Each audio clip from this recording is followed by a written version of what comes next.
High, কেমন আছো তোমরা? আমি ভালোই আছি। Welcome to another living alone story. সকালে উঠেই প্রতিদিনের মতো আজও বেডটা ক্লিন করে নিলাম, কারণ এটা আমাকে ইনস্ট্যান্ট একটা মোটিভেশন দেয় পুরো দিনের জন্য। তারপর ফ্রেশ হয়ে বানিয়ে নিলাম জিঞ্জার ওয়াটার। আজকাল আমি কাঁচা হলুদও অ্যাড করছি। সকালে উঠে এটা খেতে খেতে এখন কিন্তু আমার অভ্যাস হয়ে গেছে।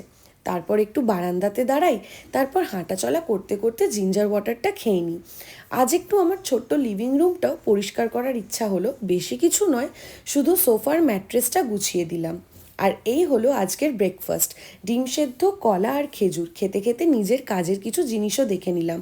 তারপর লাঞ্চের জন্য ভিন্ডি কেটে রেখে রেডি হয়ে বেরোলাম। আজ যাবো একটু শ্যাম্পু করতে। মাঝে মাঝে নিজের সেলফ কেয়ার করাটাও খুব দরকার। শ্যাম্পু আর ব্লো ড্রায়ের পরে মনটা কিন্তু বেশ ভালো হয়ে যায়। তারপর বেরিয়ে খেয়ে নিলাম কোকোনাট ওয়াটার আর নিয়ে এলাম ঠাকুরের জন্য ফুল। বাড়ি এসে চান করে ঠাকুরকে পুজোও দিয়ে দিলাম। ঠাকুরকে পুজো দিলে মনটা এমনিই ভালো লাগে আর মনে হয় দিনটা ভালো কাটবে। তারপর বানিয়ে নিলাম লাঞ্চ, ডাল, ভাত, ভিন্ডি সেদ্ধ আর লাউ। চলো টাটা।